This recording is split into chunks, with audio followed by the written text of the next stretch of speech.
Jak radzić sobie ze stresem w trakcie budowy? Ja nazywam się Zuzanna Cichocka, jestem architektem z zamiłowania, z wykształcenia i z zawodu i stworzyłam ten kanał po to, żeby podzielić się z Wami moim doświadczeniem w tej dziedzinie. Jeżeli jesteście zainteresowani tematem, zapraszam na mój kanał, zapraszam do subskrypcji, zapraszam do komentowania.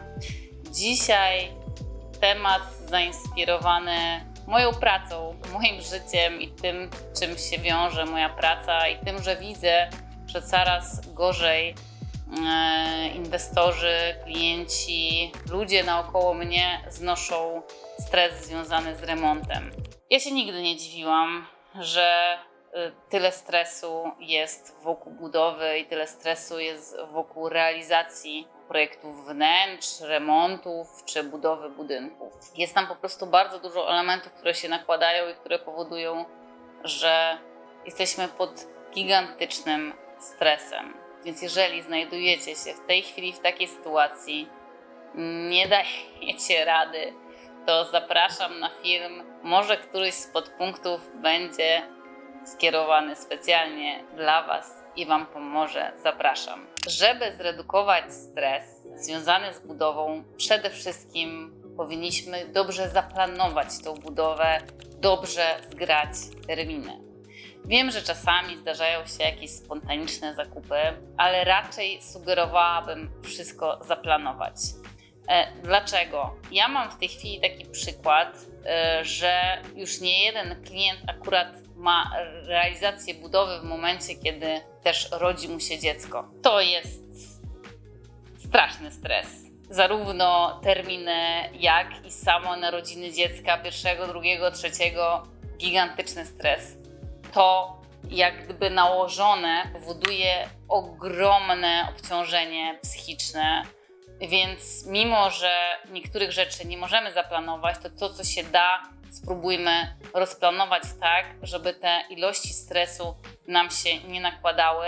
Przede wszystkim budowę warto jest zaplanować pewnymi etapami z dużym wyprzedzeniem.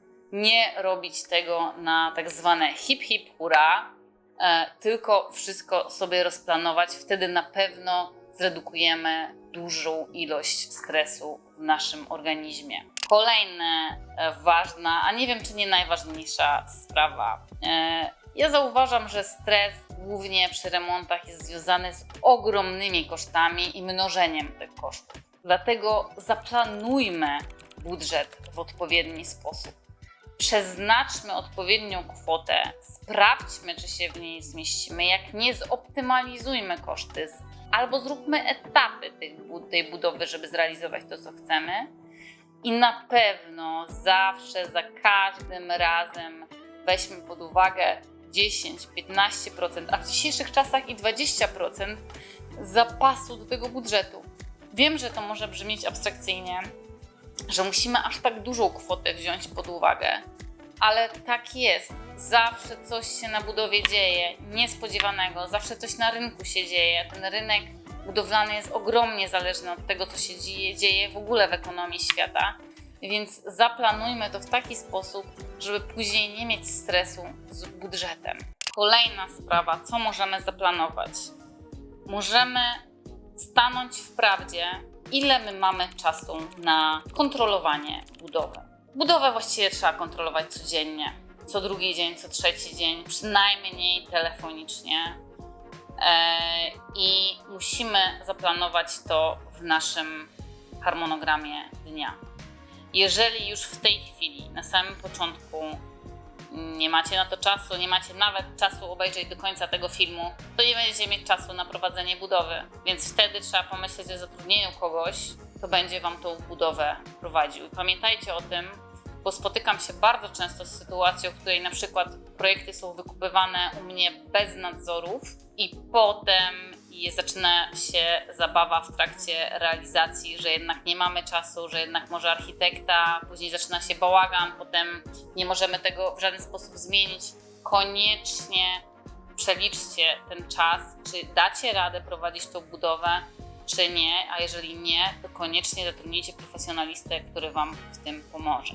Żeby zredukować Was stres już w tej chwili, powiem Wam że będzie się działo na budowie. Będą problemy, będą pytania, będą emocje. Po prostu będą.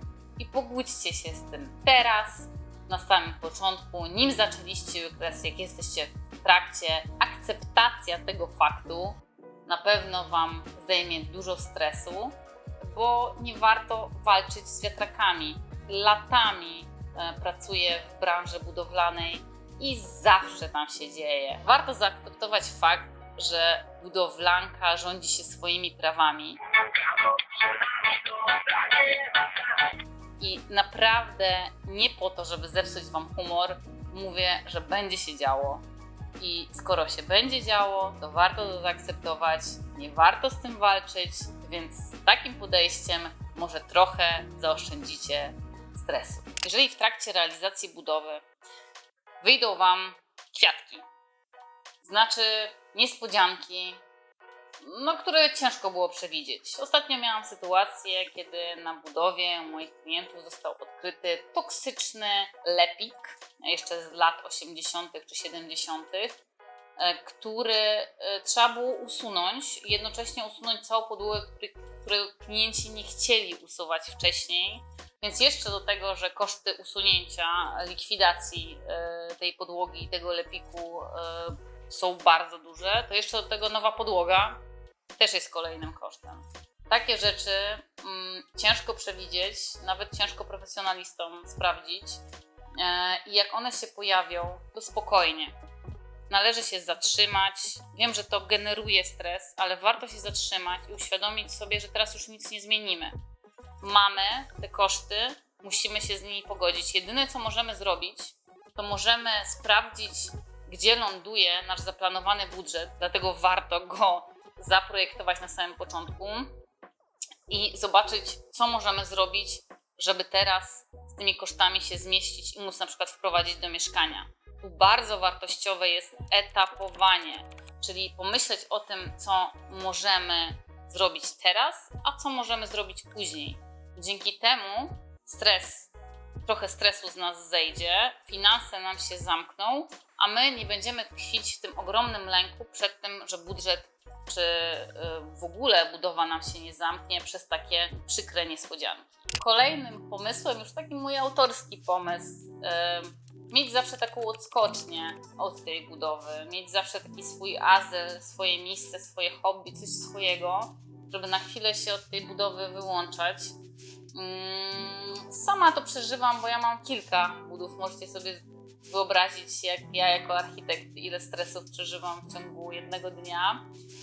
I zawsze gdzieś mam taki swojego świra tak zwanego, swoje pozytywne szaleństwo w życiu, na którym koncentruję się i które odwraca uwagę chociaż na chwilę od tego stresu. To jest generalnie taka metoda psychologiczna na to, żeby troszeczkę się odstresować, więc wiem, że może jest trochę być banalne, ale jest bardzo ważne w trakcie realizacji budowy i bardzo Wam to polecam. Kolejna metoda, też ją często polecam moim klientom, mam nadzieję, że Wam się spodoba. Mówię o tym, żebyście sobie wyobrazili, jak to wnętrze będzie wyglądało i jak będziecie się w nim czuli. Jeszcze trochę znajduję w sobie energii, żeby tej pozytywnej, żeby przekazać klientom i mówię, no posłuchajcie, ale wyobraźcie sobie teraz, zamknijcie oczy i wyobraźcie sobie, że siedzicie w tej pięknej przestrzeni, którą tak projektowaliśmy, którą teraz wykańczamy i czujecie taki spokój i tak Wam jest tam dobrze, że nigdzie nie chcecie wyjeżdżać, nigdzie nie chcecie wychodzić, chcecie tam siedzieć. I to jest taka metoda na przetrwanie, szczególnie tego środka remontu, w którym rzadko widać efekty i na wszystkie stresy. Bardzo ją polecam. Taką metodę wizualizacji tego, jak będzie, a będzie fajnie, będzie dobrze, będzie przyjemnie, więc warto te uczucia wszystkie i to wnętrze zobaczyć oczyma wyobraźni, wtedy ten stres trochę schodzi, energia powraca i możemy dalej iść na budowę i dalej ją prowadzić. Kolejna metoda to jest metoda, którą zauważyłam u wielu klientów. Wielu moich klientów wyjeżdża na urlop po realizacji, po przeprowadzce, po realizacji, jak już właściwie są w mieszkaniu, już jest dobrze, to wyjeżdżają na urlop, żeby się odstresować. Urlop w czasie budowy nie polecam. Budowę trzeba jednak kontrolować, to jest dopiero stres, jak nie ma klienta, budowlaniec nie wie, co ma zrobić, coś się dzieje. To nie jest dobry pomysł, żeby wtedy wyjeżdżać, ale dobrym pomysłem jest, żeby wyjechać, żeby się oderwać po realizacji, żeby troszeczkę ten stres zredukować i wrócić do czystego i już wyposażonego mieszkania. Nie warto sobie tego dzielić tak, że wracamy i mamy jeszcze przeprowadzkę, tylko warto przygotować to mieszkanie, wyjechać i wrócić już na spokojnie do mieszkania. To naprawdę nawet nie moja metoda, tylko zaobserwowałam ją u wielu klientów i widzę, że bardzo dobrze działa, więc serdecznie polecam. Ten urlop warto skoordynować ze sprzątaniem i przeprowadzką. Dobrze jest tego nie robić samemu. Dobrze jest wynająć ekipę do sprzątania, już po tych wszystkich kosztach, po tych wszystkich stresach. Naprawdę ekipa to niewielki wysiłek finansowy w tym momencie i myślę, że taka ekipa i ekipa przeprowadzkowa, żeby po urlopie albo może jeszcze przed urlopem to zrobić, natomiast nie robić tego samemu. Ja naprawdę widzę, jak nie starcza ludziom siły już na samo zamieszkanie. Więc warto, żeby takie mieszkanie było sprzątnięte i przeprowadzka została zrobiona, ale sugeruję tutaj ekipę zewnętrzną, żeby troszeczkę ten stres zredukować. Tak jak mówię, to jest niewielki wysiłek finansowy, a ogromny wysiłek dla osoby, która jest po całym remoncie, żeby jeszcze zrobić przeprowadzkę i jeszcze posprzątać. I tutaj też mówię o tym dlatego, że warto jest zostawić ostatnie siły na to, żeby faktycznie zamieszkać w tym mieszkaniu. Czyli na przykład nie trzymać już książek w kartonach, nie trzymać talerzy w kartonach, tylko jak już to mieszkanie będzie posprzątane, jak już nasze rzeczy wylądują w tym mieszkaniu, to że mamy jeszcze troszeczkę siły, żeby je poustawiać. Bo jak te rzeczy staną na miejscu, jak to wnętrze jest zrobione tak, jak chcieliście, to w końcu poczujecie ten spokój, który prosiłam, żebyście sobie zwizualizowali, bo jak wszystko stanie na swoim miejscu, jak poczujecie się w końcu jak w domu, to cały ten stres z Was zejdzie. Więc warto zostawić sobie odrobinę sił na to, żeby wejść do mieszkania, w którym możecie już mieszkać. Mam nadzieję, że te kilka sugestii przyda Wam się przy Waszym remoncie. Naprawdę chciałabym, żeby pomogły Wam zredukować trochę stresu i liczę na to, że pomogą. Jeżeli podobał Wam się film, to kciuki w górę, zapraszam do subskrypcji, zapraszam do komentowania. Jeżeli macie jakieś pytanie, jeżeli macie jakieś wątpliwości, jak skomentujecie, z chęcią Wam odpowiem, a także zrobię film specjalnie dla Was. Więc serdecznie zapraszam, a tymczasem do zobaczenia.